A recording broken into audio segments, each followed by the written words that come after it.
ইন্না জাহান্নামা কানাত মিরসাদা, নিশ্চয় জাহান্নাম হচ্ছে ফাঁদ, যে ফাঁদে আটকা পড়লে আর বের হওয়ার কোনো পথ পন্থা আটকা পড়া ব্যক্তির জন্য নিজের থেকে আর খোলা থাকে না। আল্লাহ তাআলা বললেন জাহান্নাম হলো একটি ফাঁদ। লিত্তাগীনা মাআবা, পরবর্তী আয়াতে আল্লাহ তাআলা বলেন বিদ্রোহীদের জন্য, যারা বিদ্রোহী আল্লাহ তাআলার হুকুম, দ্বীন ইসলাম, কোরআন সুন্নাহ, ইসলামী জীবন ব্যবস্থা এর বিদ্রোহী যারা করে, আল্লাহ তাআলা বলেন বিদ্রোহীদের জন্য নিকৃষ্টতম আবাস স্থল হলো জাহান্নাম।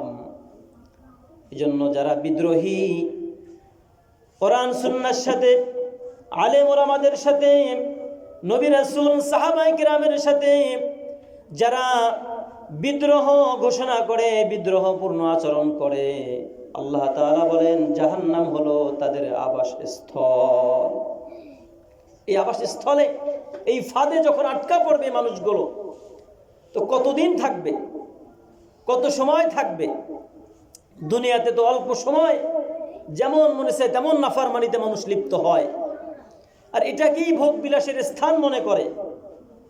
তো অল্প সময় মন যেমন চাইছে, মন চাহি জিন্দেগি চালাইছে, কিন্তু পরকালে সে যে জাহান্নামের ফাঁদে আটকা পড়বে, তো তখন তার সময় পরিমাণটা কি পরিমাণ হতে পারে?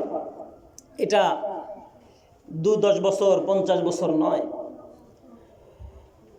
আল্লাহ তাআলা বলেন লাবিসিনা ফিহা আহকাবা,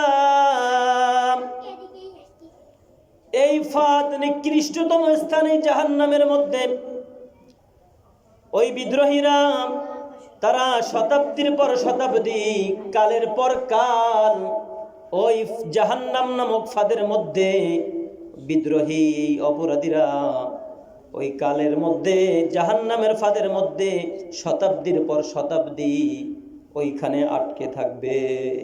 নাউজুবিল্লাহ। শ বছরের পর বছর,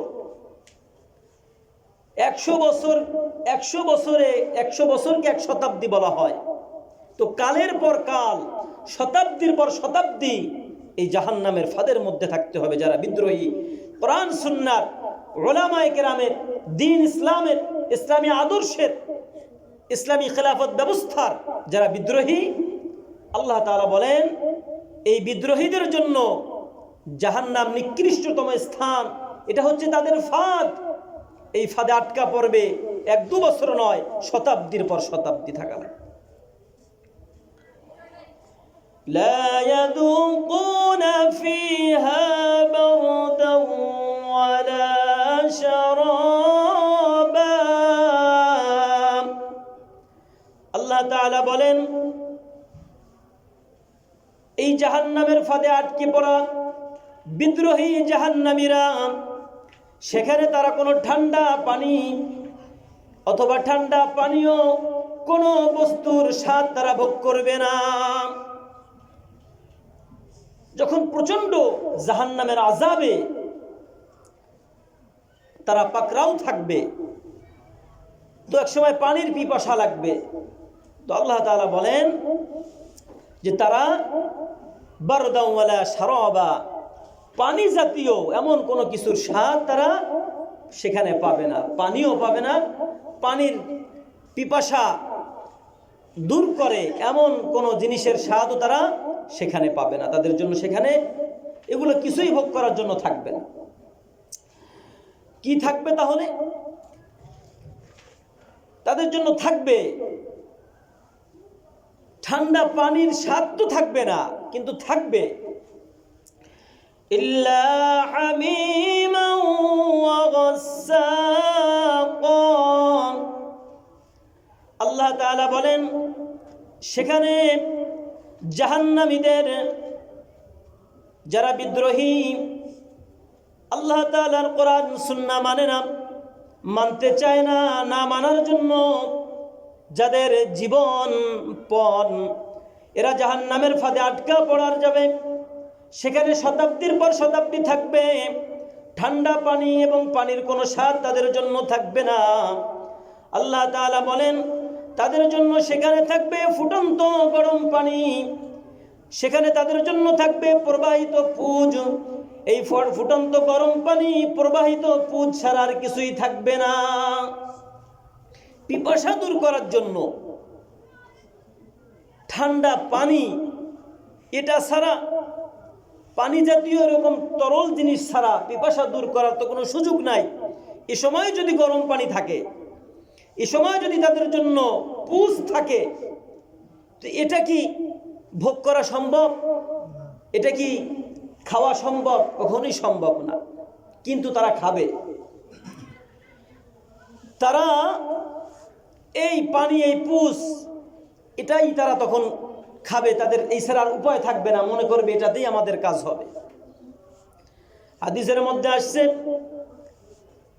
যখন ফুটন্ত গরম পানি জাহান্নামীদের সামনে নিয়ে আসবে, জাহান্নামীদের যখন সামনে ফুটন্ত পানি নিয়ে আসবে, ওই ফুটন্ত পানির এত তাপ থাকবে, এত তেজ থাকবে, ওই ফুটন্ত পানির তাপ এই পরিমাণ যে চেহারার সামনে আনা মাত্র চেহারার কোষগুলো খসে খসে পানির ভিতরে পড়তে থাকবে। অমত অবস্থায় ওই পাত্রটা হাতে নিয়ে গলার ভিতরে, মুখের ভিতরে ফুটন্ত গরম পানি, পুযুক্ত পানি, এটা ঢেলে দিবে। আল্লাহর পয়গম্বর বলেন, এই ফুটন্ত গরম পানি, পুজ, এগুলো যখন ডক ডক করে গিলে খাবে, মুখের থেকে ঢুকবে আর পায়খানার রাস্তা দিয়ে নারী বুড়িকে গলাইয়া সব বের হয়ে যাবে। নাউযুবিল্লাহ, নাউযুবিল্লাহ। এটা কাদের জন্য? যে সমস্ত মানুষেরা জাহান্নামী হবে তাদের জন্য। ভাই দোস্ত, দুনিয়ার কতটুকু আযাব আমরা সহ্য করতে পারি, দুনিয়ার কতটুকু শাস্তি আমাদের সহ্য হয়, দুনিয়ার কতটা কষ্ট আমরা সহ্য করতে পারি? পারি না, পারি না। এই যে প্রচন্ড শীত, এই শীতটা, এটাই আমাদের শরীরে মানায় নেওয়া আমাদের অনেকের জন্য কষ্ট। তো জাহান্নামের শাস্তি, ওই সময়কার আযাব, ওইটা কি করে ভোগ করবেন বল? এই জন্য ওই জাহান্নাম থেকে বাঁচতে হবে, ওই জাহান্নাম থেকে বাঁচতে হবে। আল্লাহ তাআলার হুকুম, আল্লাহ তাআলার গোলামি, আল্লাহ পাকের কোরআন, নবীজির সুন্নাহ, এগুলো মেনেই বাঁচতে হবে। এগুলো না মেনে বাঁচার চিন্তা করা যাবে না। আজকে আমরা বাঁচতে চাই বিপদ থেকে, কিন্তু বিপদ থেকে বাঁচার যে মাধ্যম, এইটা আমরা গ্রহণ করি না। বিপদ থেকে বাঁচার মাধ্যম আমরা গ্রহণ করি না। বিপদ থেকে বাঁচতে চাই, শান্তি চাই, শান্তি আসার জন্য যা করণীয় এইটা আমরা করি না। এটা না করেই আমরা শান্তি পেতে চাই। আমরা আমাদের সন্তানদেরকে অনেক বাহানা, সব বাহানা পূরণ করি না, তখন শর্ত দেই, এইটা যদি করো তাহলে দেব, যদি রেজাল্ট ভালো করো তাহলে দেব, যদি কথা শোনো তাহলে দেব, আর যদি না শোনো, যদি অবাধ্য হও, তাহলে মার দেব। তো আমরা শান্তি পেতে চাই, কিন্তু আল্লাহ তাআলা যে শর্ত দিছে, শর্ত পূরণ করতে চাই না, শান্তি পেতে চাই। কত বড় মানে বোকা, কত বড় নির্বোধের পরিচয়। শান্তি দেনেওয়ালা আল্লাহ, তার কাছ থেকে শান্তি পেতে চাই, ব্যবসার মধ্যে শান্তি পেতে চাই, টাকা পয়সার মধ্যে উন্নতি করতে চাই, ঘরের মধ্যে শান্তি পরিবেশ আমরা দেখতে চাই, ছেলে মেয়ে স্ত্রী এদের কাছ থেকে ভালো আচরণ আমরা পেতে চাই, ব্যবসার মধ্যে আমরা সাফল্য চাই, চাকরির মধ্যে আমরা সাফল্য চাই,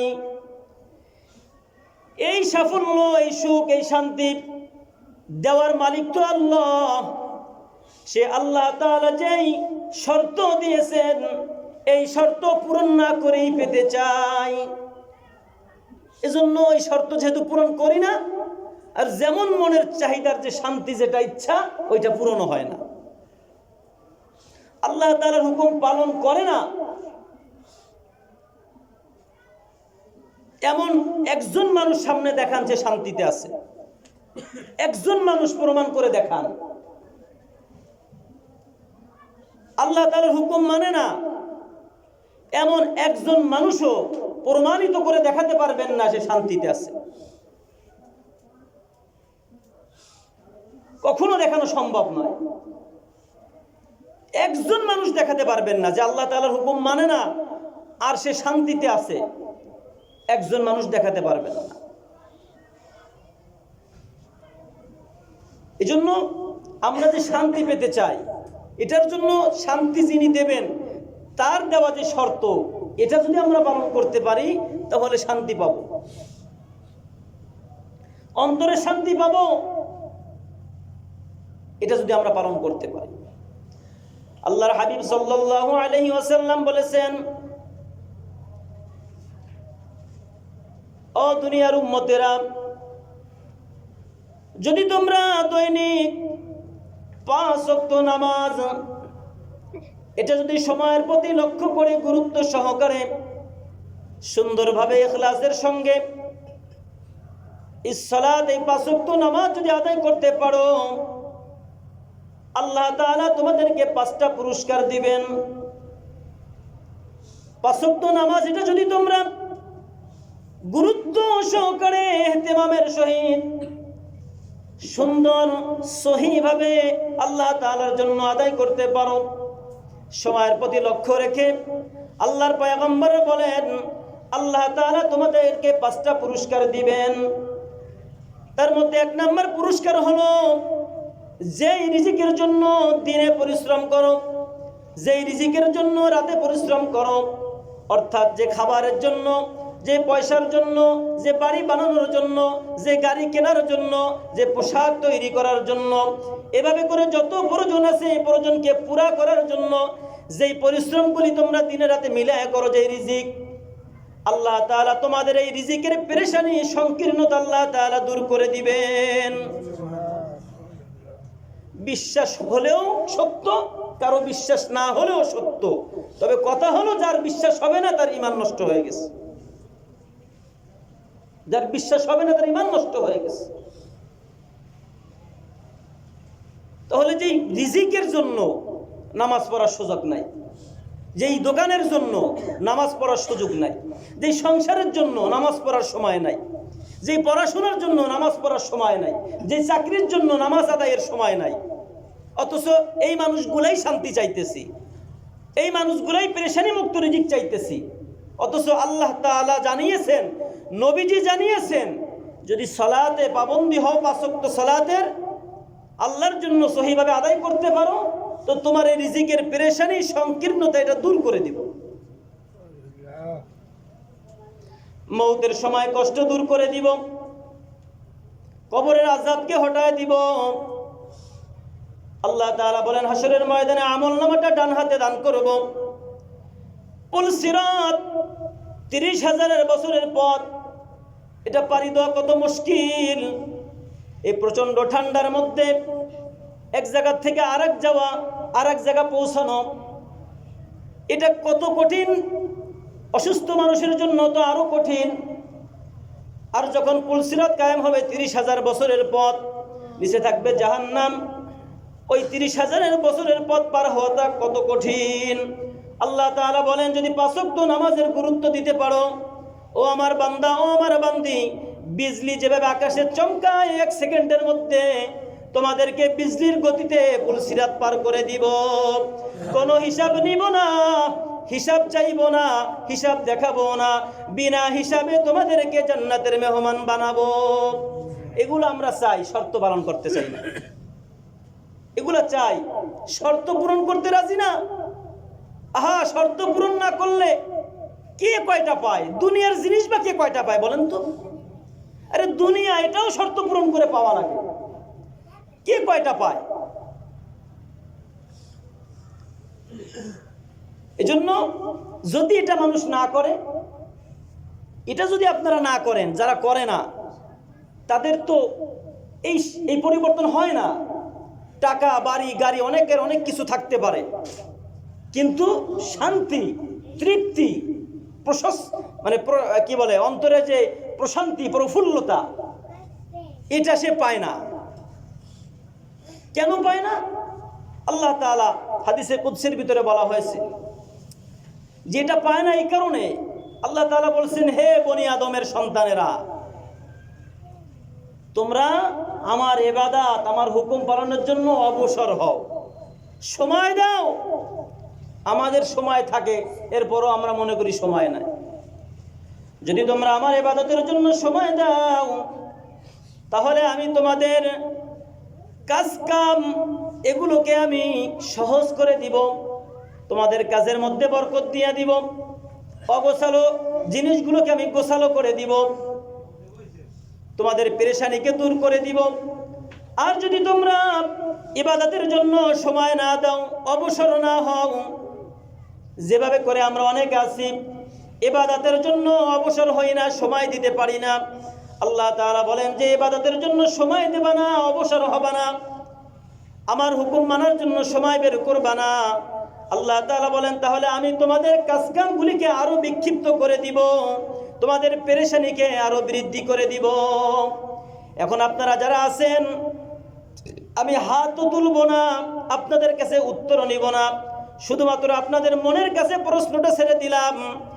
যারা আল্লাহ তাআলা যে বললেন ইবাদতের জন্য অবসর না হলে, সময় না দিলে কাজ কামও বিক্ষিপ্ত করে দিব, একটা পূরণ করবা আর একটা কাজের ঝামেলা আসবে, একটা শোধ করবা আর একটা ঋণের বোঝা সামনে আসবে, একটা কাজ উদ্ধার করবা আর একটা কাজের তাকাদা সামনে আসবে, একটা জিনিস সমাধান করবা আর একটা জিনিস সামনে আসবে, অভাবের থলি সামনে ঝুলতে থাকবে। আল্লাহ তাআলা বলেন যারা ইবাদতের জন্য সময় দিবা না, পেরেশানিকে দূর করব না, কাজকাম মোটেই গুছায় গুছায় এক জায়গা করতে পারবা না, একের পর এক ব্যস্ততা থাকবে। আপনাদের মনের কাছে প্রশ্ন ছেড়ে দিলাম, আপনারা আপনাদের মনের কাছে প্রশ্ন করে জবাবটা মিলায় নেন। অভাবের ধারণা সামনে ঝুলতেছে, অনেকে আছেন কাজ মোটে শেষ হয় না, একটার পর আরেকটা তাকাজা, একটা কোনো কায়দায় মিটমাট করছেন, এবার আর একটা সামনে আসছে।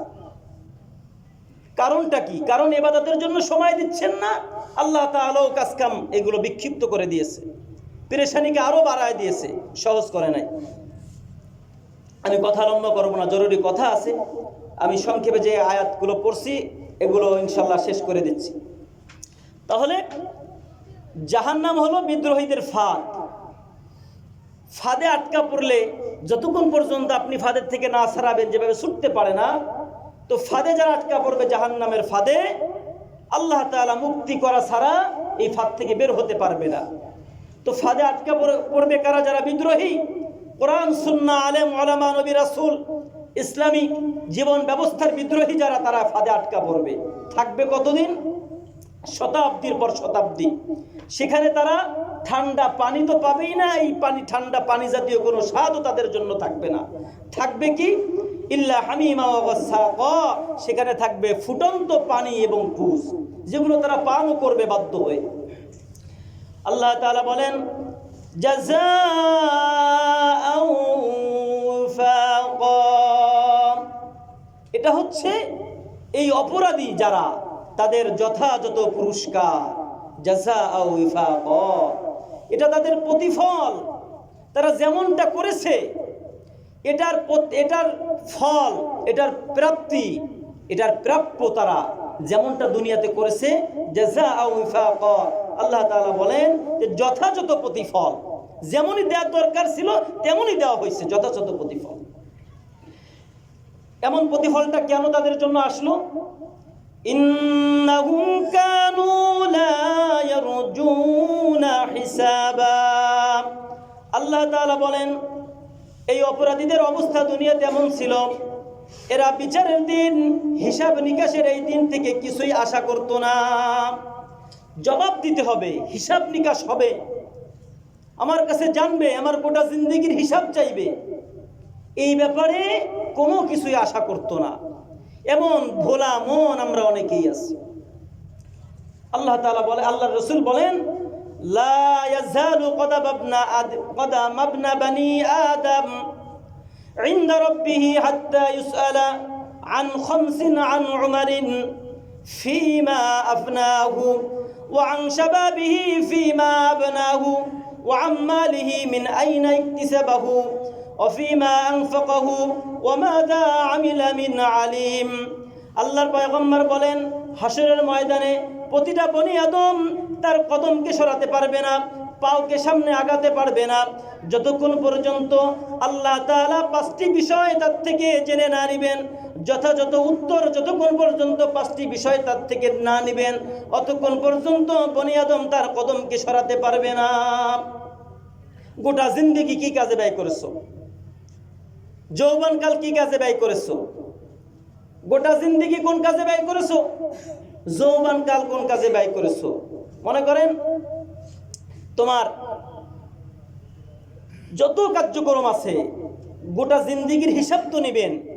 এই জিন্দেগির ভিতরে যৌবনকাল তো জন্ম থেকে মৃত্যু পর্যন্ত থাকে না, এটা তো একটা সময় আসে, একটা সময় যায়। এই সময়টার হিসাব আল্লাহ তাআলা আলাদাভাবে নেবেন।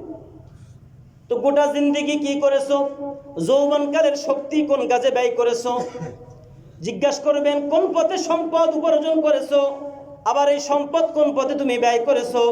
জিজ্ঞাসা করবেন কতটুকুন ইলম দ্বীন ইসলাম সম্পর্কে জানতা, এই অনুযায়ী কতটুকুন তুমি পালন করেছো, জিজ্ঞাসা করবেন। তাহলে আল্লাহ তাআলা বলেন যে যারা হিসাব নিকাশের দিন থেকে কিছু আশা করতো না, এই মানুষগুলোই এই সমস্ত অপরাধে জাহান্নামে যাবে। وكذبوا بآياتنا كذابا وكل شيء أحصيناه كتابا فذوقوا فلن نزيدكم إلا عذابا। আল্লাহ তাআলা বলেন, তারা এই সমস্ত অপরাধীরা তারা আমার নিদর্শন সমূহকে তারা মিথ্যা প্রতিপন্ন করেছে, এগুলোকে বিশ্বাস তো করেই নাই, মিথ্যা প্রতিপন্ন করেছে। ওয়াকুল্লা শাইইন আহসাইনাহু কিতাবা। আল্লাহ তাআলা বলেন, আমি তাদের জীবনের এই যাবতীয় কর্মকাণ্ড এগুলো আমি রেকর্ড করে সংরক্ষণ করে রেখেছি। তার মানে যারা আল্লাহ পাকের হুকুম মানেন, যারা আল্লাহ পাকের হুকুম মানেন না, যারা নামাজের সময় হয় না, ব্যবসায় ব্যস্ত থাকার কারণে নামাজের সময় হয় না, ঘরে ব্যস্ত থাকার কারণে নামাজের সময় হয় না, বন্ধু বান্ধবের সাথে আড্ডা দেওয়ার কারণে নামাজের সময় হয় না, গাড়ি চালানোর কারণে নামাজের সময় হয় না, খেতে খামারে কাজ করার কারণে নামাজের সময় হয় না। আল্লাহ তাআলা বলেন, ওয়াকুল্লা শাইইন আহসাইনাহু কিতাবা, আমি এদের সমস্ত কর্মকাণ্ড এগুলো সংরক্ষণ করে রেখেছি। সূরার নাম বলছিলাম মনে আছে? সূরা নাবা, ৭৮ নম্বর সূরা কোরআনুল কারীমের ২১ নম্বর আয়াত থেকে আপনাদেরকে শোনাইতেছি। তাহলে আল্লাহ তাআলা যা করতেছেন, আল্লাহর হুকুম মানতেছেন যারা তাদেরটাও সংরক্ষণ, মানতেছেন না যারা তাদেরটাও কি আল্লাহ সংরক্ষণ করে রাখতেছেন, রেকর্ড করে রাখতেছেন। দেখেন না কত রেকর্ড, কত দলিল এখন বের হচ্ছে, কত অপরাধীদের প্রমাণ এখন বের হচ্ছে, দেখতেছেন না মিডিয়ায়। তো আল্লাহ তাআলা সংরক্ষণ করে রাখতেছেন, যা যেটা পাল্টানোর কোনো ক্ষমতা থাকবে না। এজন্য মহতারাম হাজরিন, বরঞ্চ জাহান্নামে আযাব খালি বৃদ্ধি হতে থাকবে। আল্লাহ তাআলার কাছে আমাদের তৌফিক চাওয়া, ফিরে আসা, ইস্তিগফার করা, সিদ্ধান্ত নেওয়া।